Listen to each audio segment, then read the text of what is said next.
नमस्कार साथियों, स्वागत आप सभी का सौदागर के आज के इस नए वीडियो में। साथियों, ये है सवाल जवाब का एपिसोड 63rd एपिसोड आज हम लोग जो है ले रहे हैं, जिसमें होते हैं आपके सवाल और सौदागर के जवाब। चलिए शुरुआत करते हैं भूषण जी के सवाल से। इन्होंने सवाल किया है, I have purchase 2 properties in Pune waste.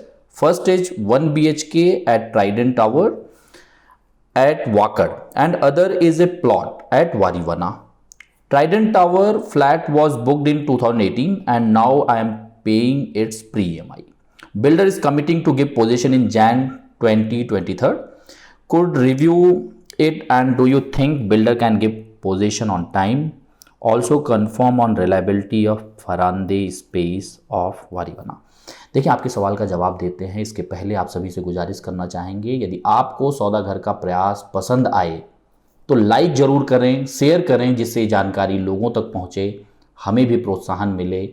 और चैनल को सौदागर को सब्सक्राइब करके बेल आइकन प्रेस कर लें, जिससे आपको रियल एस्टेट से जुड़ी तमाम जानकारियां लगातार मिलती रहें। जो लोग भी सौदागर के वीडियो पहली बार या एक दो ही वीडियो देखें, उनके साथ ये चीज़ शेयर करना चाहूँगा कि लगातार हम लोग पुणे लोकेशन, प्रोजेक्ट रिव्यू, जो आपके इंफ्रास्ट्रक्चरल डेवलपमेंट हैं, रोड कनेक्टिविटी है, सैम्पल फ्लैट्स हैं, ऐसे तमाम चीज़ें लगातार हम लोग कवर कर रहे हैं। तो आप हमारे मेन पेज पे जाके उन चीज़ों को भी देख सकते हैं।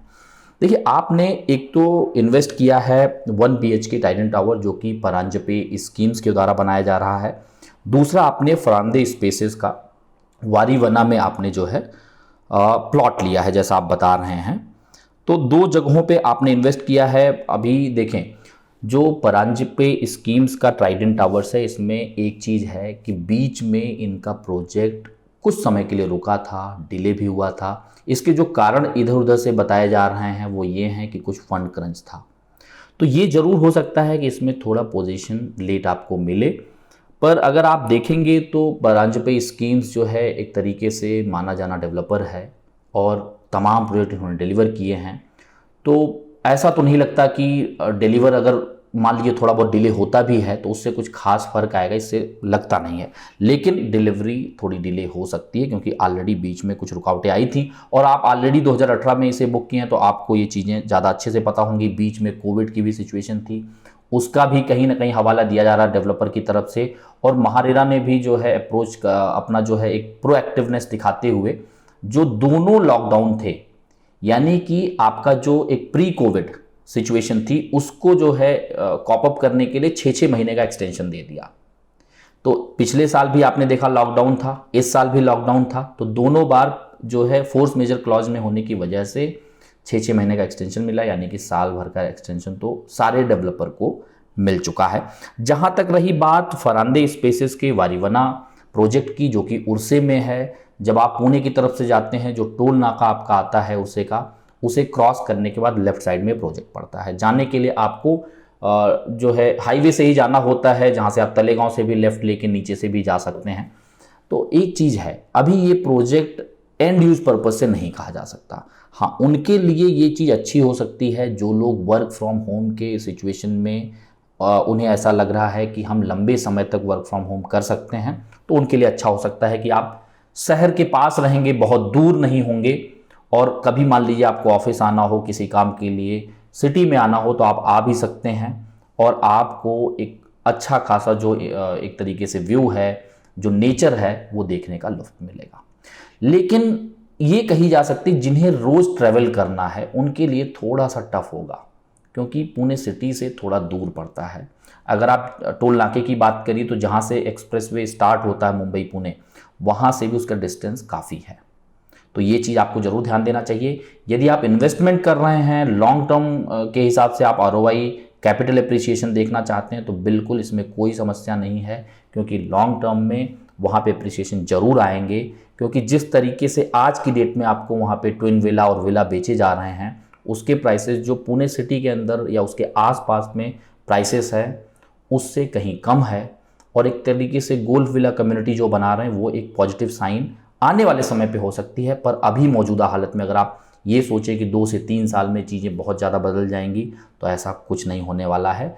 क्योंकि पुणे शहर में मैंने पिछले 10 सालों में देखा है कि 4-5 साल के दरमियान में कुछ ज़्यादा चेंजेस नहीं हुए हैं 90% लोकेशंस में। हाँ, 10% ऐसा एक्स्ट्राऑर्डिनरी लोकेशन हो सकता है जहाँ पे प्राइवेट प्लेयर्स ने अपनी तरफ से प्रोएक्टिवनेस दिखाते हुए काम किया हो इंफ्रास्ट्रक्चर डेवलपमेंट में, वो एक बात अलग हो सकती है।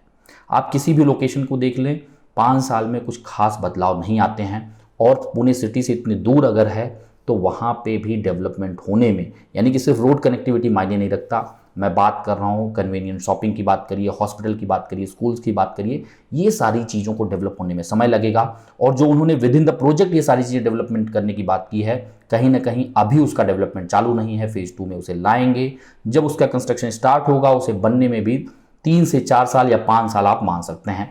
यानी कि जिनका इन्वेस्टमेंट 10 साल 15 साल के होराइजन का है उनके लिए ये प्रोजेक्ट अच्छा हो सकता है। और जो मैंने पहला पॉइंट बोला, अगर आप वर्क फ्रॉम होम की सिचुएशन में सोच रहे हैं, लंबे समय तक काम करेंगे, उस सिचुएशन में भी अच्छा हो सकता है। जिनको इंस्टेंट वहाँ पे रहना है, वहाँ से ट्रेवल करना है, उनके लिए मैं कहूँगा कि आप बाकी ऑप्शंस भी देखें। एक बार आप पूरी तरीके से रेकी करने के बाद, पूरी तरीके से सेटिस्फाई होने के बाद ही अपना फाइनल स्टेप लीजिए। आगे बढ़ते हैं। अंकित दशोरे जी हैं, इनका सवाल है, why Oxford water colour project OC is delayed in Keshwanagar, even the pending work is of 10 to 15 days. As per agreement, they supposed to give position by June and they are keep extending timelines. Please provide the details if something they are hiding. देखिए अंकित जी, एक चीज़ तो है, Florida Oxford water colour जो project है ये Oxford के द्वारा है, लैंड भी इनका ही है। और अगर उस पूरे जोन में आप देखेंगे केशवनगर मुंडवा के, तो ऑक्सफोर्ड के पास काफ़ी बड़ा लैंड चंक वहाँ पे मौजूद है।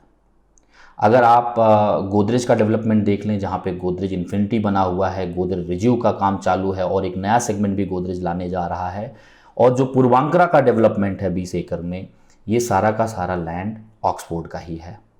ज्वाइंट वेंचर में ये सारे प्रोजेक्ट चल रहे हैं। तो ये तो नहीं कहा जा सकता कि इनको फंड क्रंच होगा, क्योंकि यदि आप जॉइंट वेंचर में इतने बड़े प्लेयर्स के साथ काम कर रहे हैं तो आपके पास कैश फ्लो बना रहता है। रही बात डिले की, तो जो डेवलपर या उनके अथराइज्ड लोगों का कहना है कि जो लेबर शॉर्टेज है जो कोविड की वजह से, वो कहीं ना कहीं इनके लिए मुसीबत का सबब बना है, जिससे इनका प्रोजेक्ट डिले हो रहा है। अगर आप पोजीशन की बात करेंगे तो इसका पोजीशन इसी साल 1 महीने बाद, यानी कि दिसंबर 2021 में ही होने वाला था। फिर आपको नया एक्सटेंशन मिल गया जो कि 6 महीने का, जैसे मैंने पहले ही बताया आप लोगों को। तो अब इनको जो एक्सटेंडेड महारेरा पोजीशन डेट मिला है वो है जून 2022। तो अभी उसमें 6 महीने हैं, तो कहीं ना कहीं इनके पास काफ़ी बफर टाइम मिल चुका है उसे कंप्लीट करने के लिए। पर हाँ, जिस तरीके के इनके पास लैंड बैंक है, जिस तरीके का कैश फ्लो है, इस तरह की खामियां नहीं होनी चाहिए, क्योंकि आप बहुत बड़े प्रोजेक्ट नहीं बनाते हैं। आपके प्रोजेक्ट 2 बिल्डिंग के 4 एकड़ में 3 एकड़ में आप प्रोजेक्ट बनाते हैं। कहीं ना कहीं अगर आपको लेबर चार्ज ज़्यादा भी देना पड़े तो लोगों की हेल्प के लिए आपको ये चीज़ें प्रोएक्टिवनेस दिखानी चाहिए, जिससे ऑन टाइम पोजीशन हो, क्योंकि वहाँ पे आपके पास लैंड बैंक ज़्यादा है, लगातार नए नए डेवलपमेंट करने हैं। तो कहीं ना कहीं अगर आप पोजीशन को प्रीपोन करते तो लोगों के लिए भी अच्छा होता और आपके रेपुटेशन के लिए भी काफ़ी अच्छा होता। पर हाँ, अगर महारेरा ने एक्सटेंशन दिया है तो इनके पास समय है, और ये आशा की जा सकती है, जिस हिसाब से हमने उसके काम को देखा है, कि इन तय सीमा के अंदर इनका काम कंप्लीट हो जाना चाहिए। बाकी अगर आपके मन में कोई कंसर्न है, जिस तरीके से हमने हमेशा बताया है, हमने डिज़ाइन किया है क्वेरी कंसर्न फॉर्म, जो कि हमने डिस्क्रिप्शन में उसका लिंक दिया है, आप अपनी समस्या हम तक पहुंचा सकते हैं। हमारी कोशिश रहेगी कि उसे जल्द से जल्द हम सॉल्व करें। अगला सवाल लेते हैं, संदीप वड़यालकर जी हैं। How is 41 Cosmos 41 elite by Krisala developers? Your analysis and question answer session is the best one. I never found something like this in any property related YouTube channel. Thank you so much Sandeep ji, आपके appreciation के लिए। आप लोगों का आशीर्वाद है, लगातार हम लोग भी यही आप लोगों से जो प्रेरणा मिल रही है, यही प्रयास है कि नई से नई चीज़ों को सीखें। आपकी जो भी समस्याएं आ रही हैं, जितने जल्दी से जल्दी उसका समाधान आप लोगों तक पहुंचाएं, यही हमारी मुहिम है। और आप लोगों का प्रेरणा, आप लोगों का आशीर्वाद हमारे साथ रहा तो इन चीज़ों को आने वाले समय पे इस क्वांटम को बढ़ा भी पाएंगे। ज़्यादा से ज़्यादा लोगों को सर्विस देने की कोशिश रहेगी, ज़्यादा से ज़्यादा सवाल को कैटर करने की कोशिश रहेगी। आपका जो सवाल है 41 कॉस्मोज और 41 इलाइट जो कि ताथौड़े में मौजूद हैं। अगर बात आप कृसाला डेवलपर्स की करेंगे तो लगभग 10 साल होने जा रहे हैं जब से ये लोग अपना डेवलपमेंट कर रहे हैं। 10 से ज़्यादा प्रोजेक्ट आसपास इनका ऑनगोइंग तरीके से है या फिर कंप्लीशन फेज में कहिए। 2-3 प्रोजेक्ट रेजिडेंशियल इन्होंने कंप्लीट किए हुए हैं और एक तरीके से युवा टीम है जो इसे पूरी तरीके से रन कर रही है, अग्रवाल फैमिली है।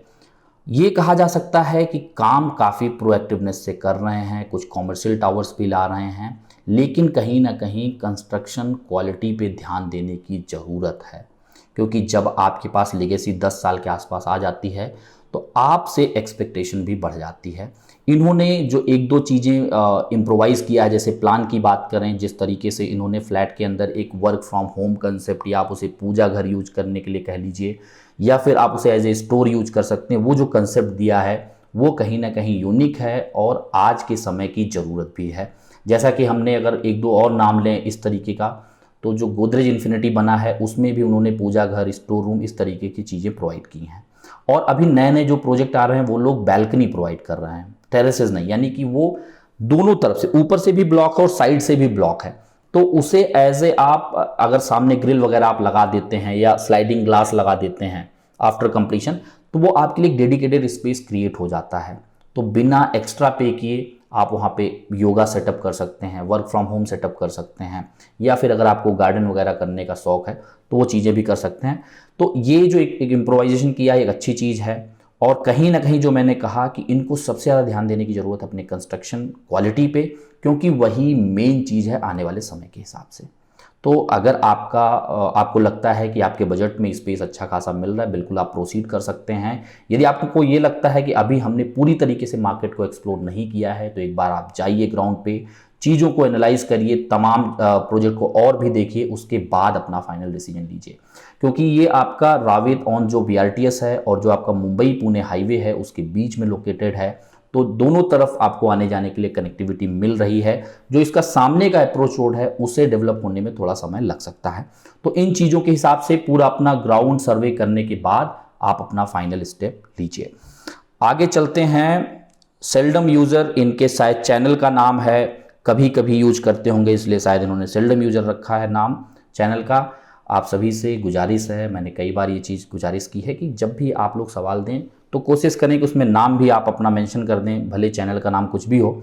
इससे आपको संबोधित करते वक्त अच्छा लगता है और हमें भी ये फील होता है कि हम आपसे एक तरीके से जुड़ाव फील करते हैं, जुड़ाव महसूस होता है आपसे। चलिए सवाल पे चलते हैं। I have a question related to Ganga Ashtami project at Wakad. पहला सवाल, आपने 2 सवाल पूछे हुए हैं। पहला सवाल है आपका, how litigation should be checked and how should we decide the severity of litigation? I can see 12 litigations in RERA for Ganga Asmi. What are different type of litigations? देखिए, पहली चीज तो ये है कि अगर 12 लिटिगेशन है तो ये अपने आप में यही दर्शा रहा है कि कई तरह के इसमें लिटिगेशन है। तो कहीं ना कहीं आगे बढ़ने से पहले आपको एक अच्छे लॉयर का सलाह लेना चाहिए। अगर आप महारेरा के साइट पे इसके कुछ जैसे जो भी केसेस हुए उसका नंबर वगैरह मिल जाता है तो आप उसका स्टेटस चेक कर सकते हैं। एक तो ये तरीका है। अगर ये नहीं है तो आप डेवलपर से इसके बारे में क्लैरिटी मांगिए। आप लॉयर से इसका टाइटल सर्च रिपोर्ट भी निकलवा सकते हैं, बहुत ज़्यादा पैसे नहीं लगते, 5-7 हज़ार रुपये लगते हैं। तो वो इन डेप्थ जाके आपको बताएंगे कि आखिर किस तरह का इस पर डिस्प्यूट है। तो वो अगर, क्योंकि 12 लिटिगेशन तो ये समझना बहुत ही जरूरी है। अमूमन होता क्या है, जो फैमिली ट्री बनती है बीच में, जब आप लोगों ने सुना होगा, जब दो एक समान अधिकार की बात आती है, चाहे वो पुरुष हो या महिला हो, तब से क्या चीजें शुरू हो गई हैं कि पूरे फैमिली ट्री में जितने लोग हैं, जब भी लैंड बेचा जाए तो हर किसी का साइन होना चाहिए, हर किसी का प्रेजेंस होना चाहिए। अगर वो डॉक्यूमेंट काफी पहले हुआ है और उस समय कोई फैमिली मेंबर छूट गया हो तो बाद में वो भी उस पे हकदार हैं, क्योंकि उन्होंने तो साइन किया नहीं है, फिर उनका हिस्सा कौन देगा? वो भी एक तरह का लिटिगेशन क्रिएट होता है। कई बार आपसी विवाद की वजह से भी लिटिगेशन क्रिएट होता है।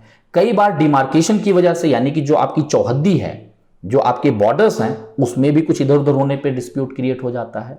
कई बार पैसे के लेन देन में भी डिस्प्यूट क्रिएट हो जाता है। कई बार अगर वो ज्वाइंट वेंचर में बनाया जा रहा है तो बीच में मान लीजिए पहले कुछ समझौता और हुआ था, मार्केट अलग तरफ करवट ले रहा है, फंड जो है उस तरीके से नहीं रिकवर किए जा सकते जैसा पहले किया जा सकता था रेरा के आने के बाद, और भी मुसीबतें अगर बढ़ी हों तो वहाँ से भी लिटिगेशन बढ़ जाता है। जो लैंड ओनर है, जो डेवलपर है, या जो डेवलपर है उसकी तरफ से, लैंड ओनर की तरफ से, किसी की तरफ से भी वो लिटिगेशन के चांसेस बढ़ जाते हैं जब सिचुएशन होता है, कैश फ्लो जब कम होता है।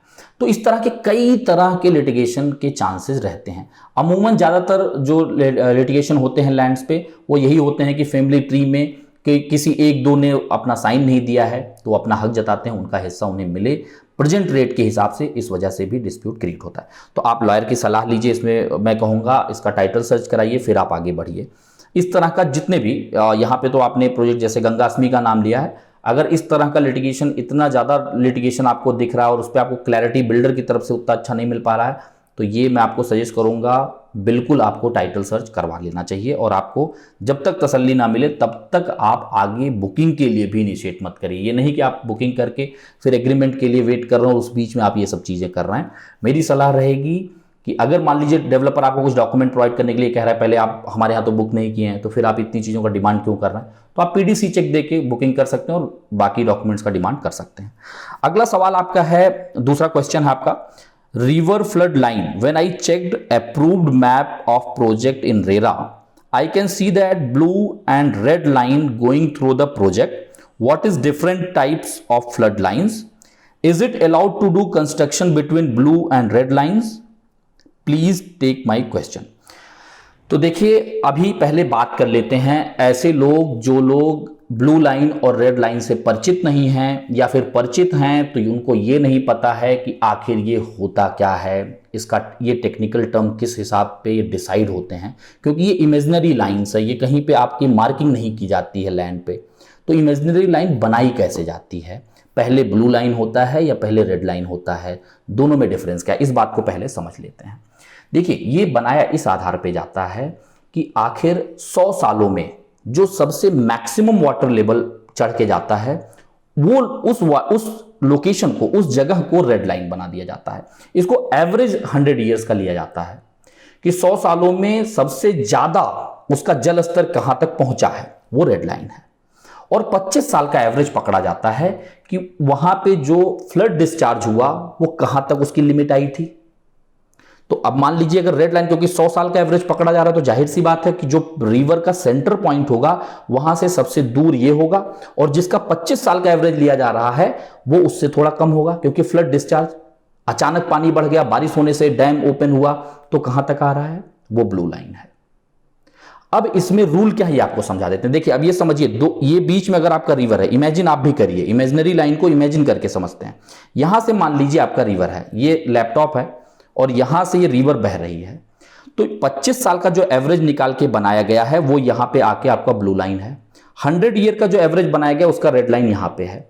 अब यही चीज यहां पे भी होगी, यानी कि ये आपकी ब्लू लाइन और यहां पे रेड लाइन। तो जो आपका ये ब्लू लाइन है और ये जो ब्लू लाइन है, इसको बोलते हैं प्रोहिबिटेड जोन, यानी कि यहां सख्त मनाही है किसी भी तरह के कंस्ट्रक्शन के लिए। और जो आपका ये ब्लू लाइन है, यहां से जो आपका रेड लाइन आ रहा है, दोनों तरफ इमेजिन करिए, ये वाला पट्टा, ये ब्लू लाइन और रेड लाइन, इधर ब्लू लाइन और रेड लाइन, इसके बीच के दोनों पट्टों में, इसे रिस्ट्रिक्टेड जोन कहा जाता है। तो अब ये है क्या, यानी कि एक तरफ रिस्ट्रिक्शन है, पूरी तरीके से प्रोहिबिटेड नहीं है। तो जो प्रोहिबिटेड जोन है, यानी कि जिसमें नदी का जो नॉर्मल फ्लो रहता है वो आ गया आपका, प्लस आपका इधर का ब्लू लाइन और इधर का ब्लू लाइन, इसके बीच में आप सिर्फ और सिर्फ गार्डन, कल्टीवेशन, इन सब चीजों के लिए प्रयोग में ला सकते हैं। यानी कि यहां पे आप कोई कंस्ट्रक्शन वर्क नहीं कर सकते हैं। आप प्लेग्राउंड बना सकते हैं, आप वहां पे एग्रीकल्चरल एक्टिविटी कर सकते हैं, आप वहां पे चिल्ड्रंस प्ले एरिया बना सकते हैं। तो ये प्रोहिबिटेड जोन है। यहां पे ऐसी चीजें जहां पे कंस्ट्रक्शन नहीं, नॉर्मल ऐसे आपने गार्डन कर लिया, बच्चे खेल रहे हैं, और प्लस आपका जो है एक तरीके से वहां से आना जाना है नॉर्मल इस तरीके से, तो वो आप कर सकते हैं इस प्रोहिबिटेड जोन में। अब बात करते हैं रिस्ट्रिक्टेड जोन की, यानी ब्लू लाइन और रेड लाइन के बीच में। तो ये 1989 में ये रूल लाया गया था, जो 100 ईयर का मैंने एवरेज आपको ब्लू लाइन के बारे में बताया, रेड लाइन और ब्लू लाइन 25 साल का एवरेज फ्लड डिस्चार्ज का। तो इसके लिए रूल जो ये बनाया गया, ये 1989 में बनाया गया, और जो महाराष्ट्र में इसका अमेंडमेंट आया है वो आया है 2018 में। 2018 में ये सहूलियत दे दी गई कि जो आपकी ब्लू लाइन और रेड लाइन है, इसके बीच में आप रोड बना सकते हैं, आप जो है एक तरीके से ड्रिंकिंग वाटर सप्लाई यहां से दे सकते हैं, आप सीवेज की लाइन यहां पे दे सकते हैं, आप यहां पे पब्लिक रोड बना सकते हैं, सीवेज ट्रीटमेंट प्लांट यहां पे लगा सकते हैं आप। तो आप समझिए पहले यहां पे ये रिस्ट्रिक्टेड था, ये सब चीजें नहीं होती थी, लेकिन ये बाद में रूल अमेंड कर दिया गया और यह भी कहा गया कि जो आप रोड बनाइए वो ब्लू लाइन के ऊपर ही रहे, प्लस अगर आपका जो कंस्ट्रक्शन पीछे हो रहा है तो उसका प्लिंथ लेवल भी ब्लू और रेड लाइन से ऊपर हो, जिससे इवैक्यूएट किया जा सके कभी भी इमरजेंसी सिचुएशन में, फ्लड की सिचुएशन में। तो ये रूल है अमेंडमेंट के हिसाब से 1989 में बना और 2018 में जो अमेंडमेंट आया वो भी मैंने आपको बता दिया, यानी कि ब्लू लाइन और रेड लाइन में आप पब्लिक रास्ते बना सकते हैं, पब्लिक रोड बना सकते हैं, सीवेज ट्रीटमेंट प्लांट डाल सकते हैं, गैस पाइपलाइन हो सकता है, वाटर ड्रिंकिंग सप्लाई की पाइपलाइन हो सकती है, सीवेज लाइन वहां पे हो सकती है, ये सारी चीजें की जा सकती हैं। अब इसमें अभी जो नया डीसीआर रूल आया है इसमें भी थोड़े परिवर्तन किए गए हैं। जो गांवठान एरिया है या हाईली डेंस एरिया है जहां पे लोग रह रहे हैं, वहां पे किसी भी तरह का नया कंस्ट्रक्शन ब्लू और रेड लाइन में अलाउ किया जा रहा है, खासकर जो गांवठान सर्कल है वहां पे, क्योंकि ऑलरेडी वहां पे उसके आगे पीछे कंस्ट्रक्शन हो चुके हैं, बीच में कुछ पैचेज बचे हैं जहां नहीं हो पा रहे हैं, जिनके पास जमीन ही नहीं है, कहीं रहने के लिए कुछ उपाय नहीं है, वो वहां पे बना सकते हैं, क्योंकि once in a blue moon वहां पे कभी पानी आएगा तो उस समय के लिए वहां पे लोगों को इवैक्यूएट किया जा सकता है। अभी इतने मास लेवल पे डिमोलिशन नहीं किया जा सकता, आखिर अभी तो सबको घर मिले इसकी मुहिम चलाई जा रही, फिर उनको बेघर कैसे किया जाए, तो इस वजह से ऐसे लोकेशन पर वहां कंस्ट्रक्शन अलाउ किया गया है। लेकिन जो गांवठान सर्कल में नहीं आते हैं, जो नए डेवलपमेंट हो रहे हैं, वहां पे किसी भी तरह की कंस्ट्रक्शन एक्टिविटी ब्लू और रेड लाइन में अलाउड नहीं है, एक्सेप्ट जो हमने आपको इसके पहले बताया, रोड, पब्लिक रोड और बाकी जो gas pipeline, sewer line, drinking line, ये सारी चीजें। तो आशा करते हैं आप इस सवाल के माध्यम से आप सभी को ये चीजें क्लियर हो गई होंगी, ब्लू लाइन क्या है, रेड लाइन क्या है, उनके बीच में फर्क क्या होता है, कहां पे प्रोहिबिटेड है, कहां पे रिस्ट्रिक्टेड है, तो क्या क्या चीजें वहां पे की जा सकती हैं। आगे चलते हैं, मयूर अंबादास जी हैं, इनका सवाल है, I have booked 2 BHK in Sky Bay phase 2, they are saying that possession will be on December 2022, but still only 9 floor slab is completed, total 22 slabs are required. My question is generally how they manage deadlines with RERA and flat owners. देखिए मयूर जी, पहली चीज तो अगर आप कह रहे हैं कि 9 फ्लोर तक का अभी कंस्ट्रक्शन हुआ है और 22 फ्लोर तक इसका कंस्ट्रक्शन होना है, अब यहां पे तो एक चीज ये भी देखना होगा कि ये किस मैकेनिज्म पे बनाया जा रहा है, टनल फॉर्म यानी कि एलू फॉर्म पे बनाया जा रहा है, कंक्रीट पे बनाया जा रहा है, या फिर इसे कन्वेंशनल कंस्ट्रक्शन जहां बिम कॉलम के बाद ब्रिक वर्क होता है। क्योंकि मैं इसलिए कह रहा हूं, अगर वो बिम कॉलम और ब्रिक वर्क वाला कंस्ट्रक्शन है, कन्वेंशनल कंस्ट्रक्शन है, तो वहां पे कंस्ट्रक्शन टाइमलाइन बढ़ती है।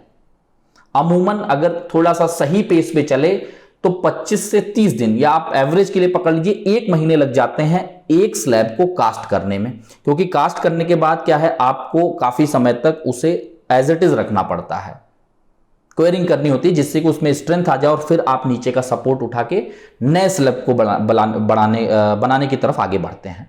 तो कन्वेंशनल में लगभग 1 महीने लगता है। इवन जब आप बात करते हैं टनल फॉर्म, माइवेन या अलग अलग नाम दिए जाते हैं, कॉन्क्रीट वर्क जो है, उसमें एक तरीके से पेस को 7 से 10 दिन में भी एक स्लैब को कास्ट किया जा सकता है। लेकिन अभी जो इंडिया में चल रहा है, यहां पे इसमें भी 20-25 दिन का टाइम लग रहा है, क्योंकि जब तक प्रॉपर स्ट्रेंथ नहीं आ रही तब तक सपोर्ट को नीचे से नहीं हटा रहे हैं। एलू फॉर्म इसलिए बोला जाता है क्योंकि एल्यूमिनियम की सीट यूज होती है इसको कास्ट करने के लिए, इसमें ब्रिक वर्क नहीं होता है। तो अगर आप किसी भी स्थिति में पकड़ें तो लगभग 1 महीने एक स्लैब को कास्ट करने में लग रहा है। अगर 9 फ्लोर तक काम हुआ है तो अभी कितना काम होना बाकी है, 13 फ्लोर का काम होना बाकी है, यानी कि 13 महीने तो आपको ऐसे ही लग जाएंगे। फिर उसके बाद आपका माइन्यूट वर्क आएगा जिसमें आपका tiling, painting, electric fitting, sanitary fittings, ऐसी तमाम चीजें जिसमें एक तरीके से डेवलपर का खर्चा भी ज्यादा लगता है और टाइम कंज्यूमिंग भी है। तो ये डेडलाइन तो वैसे ही क्रॉस कर जाएगा, क्योंकि ऑलरेडी हम नवंबर में बैठे हैं, अगला महीना दिसंबर का है। यहां से अगर हम 13 महीने पकड़ें और यह भी मान के चलें कि ऊपर की स्लैब का कास्टिंग, ऊपर का काम चालू और नीचे से जो है फिनिशिंग वर्क स्टार्ट कर देते हैं, तो भी 15 से 18 महीने लगेंगे, अगर पूरी तरीके से एक फास्ट पेस में इस काम को किया जाए। तो 1 ही साल बचा है डेडलाइन को, तो कहीं ना कहीं डेडलाइन तो क्रॉस होता दिख रहा है यहाँ पे। और इनका जो पहले पोजीशन डेट था वो जहां तक हमने चेक किया है वो इसी साल दिसंबर में था, लेकिन जो आपका फोर्स मेजर क्लॉज था, कोविड की सिचुएशन थी, उसको लेके जो 6-6 महीने के 2 सालों में एक्सटेंशन हुए हैं, उसकी वजह से इनका 1 साल और बढ़ चुका है।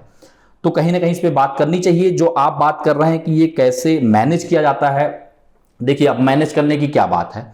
कोई ऐसी सिचुएशन है जहां पे भाई डेवलपर की तरफ से इंटेंशनली कोई डिले नहीं हो रहा है, उनको मटेरियल सप्लाई ही नहीं मिल रहा है, कहीं स्ट्राइक हो गया, जो भी यूनियंस हैं, चाहे वो ट्रांसपोर्ट का हो, चाहे जितने मटेरियल यूज होते हैं कंस्ट्रक्शन में, उस सिचुएशन में एक्सटेंशन मिल जाता है। कोविड जैसी सिचुएशन हुई जो पूरा ग्लोबली सिचुएशन है, उसमें भी आपको एक्सटेंशन मिल जाता है।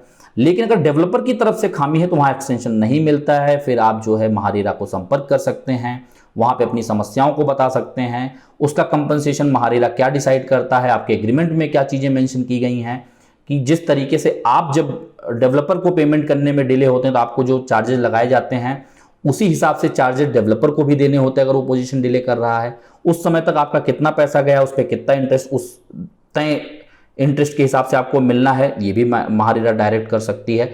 और अभी जो सबसे बड़ी प्रॉब्लम महारेरा के साथ आ रही है कि इनके पास टास्क फोर्स है ही नहीं, क्योंकि इनको दोबारा जो है कलेक्ट्रेट के थ्रू ही इन चीजों को इंप्लीमेंट करना होता है, डिप्लॉय करना होता है फोर्सेस को, कि इस पे डेवलपर के ऊपर एक्शन हो या जो चीजें कही गई हैं उसका इंप्लीमेंटेशन भी हो सके। तो अभी क्या है, महारेरा जब भी जाती है, अप्रोच करती है कलेक्टर की तरफ, और कलेक्टर से जब दीवानी में चीजें आती हैं और पुलिस फोर्स को आगे बढ़ना होता है, तो सबका यही कहना है कि भाई हमारे पास ऑलरेडी इतना काम है कि हम नए काम जो असाइन किए जा रहे हैं इसको अभी नहीं कर सकते, इसमें टाइम लग सकता है। इसलिए महारेरा ने भी डिसाइड किया है कि हम अपना एक टास्क फोर्स बनाएंगे जो कि कलेक्टर के निगरानी में सारी चीजों को आगे बढ़ाएंगे। तो अब ये कब होंगी, कैसे होंगी, उसके बारे में जो भी अपडेट आएगा आपको बताएंगे। इस पर हमने एक वीडियो बनाया हुआ था जब ये टास्क फोर्स गठन किए जाने की बात चली थी, उसको आप आई बटन पे प्रेस करके देख सकते हैं। पर अभी मुझे लगता है जो आपने सवाल किया है इसका प्रॉपर जवाब आप तक पहुंच गया होगा। आपके मन में कोई भी दुविधा रहे आप हमें कमेंट सेक्शन में लिख के बताइए, क्वेरी कंसर्न फॉर्म के जरिए भी आप अपनी समस्या हम तक पहुंचाइए, जिससे हमको भी समझ में आए कि आपके मन में क्या दुविधा चल रही है, किस तरह का कंटेंट बनाना है, किस तरह का डिटेल वीडियो बनाना है, किस तरह के सवाल हमको लेने हैं, जिससे आपके जरिए यानी जो आप सवाल पूछेंगे, ऐसा भी हो सकता है कि आप जैसे और भी लोग हों जिनके मन में उसी तरह की समस्या बनी हो। और इसीलिए मैं आप लोगों से रिक्वेस्ट करता हूं कि ये वीडियो जो सवाल जवाब है और सौदागर के जो बाकी वीडियोज हैं लोगों तक जरूर भेजिए, अपने ग्रुप्स में भेजिए, उनको बोलिए इसे देखें, क्योंकि हमारी ये मुहिम है कि जो समस्या है किसी के मन में वो दूर होना चाहिए। हमारा भी ज्ञानवर्धन इससे होता है। जब आप नए नए सवाल पूछते हैं तो हमें भी उसमें स्टडी करनी होती है, ग्राउंड सर्वे करना होता है, पढ़ना होता है, उसके बाद जाके आप तक इन सवालों को ले आते हैं। आशा करते हैं साथियों आप सभी को सौदागर का प्रयास पसंद आ रहा होगा। प्रोत्साहन अपना देते रहें, वीडियो को लाइक शेयर करके चैनल सब्सक्राइब करें। जल्द मिलेंगे एक नए वीडियो के साथ, एक नई जानकारी के साथ। तब तक के लिए धन्यवाद, नमस्कार।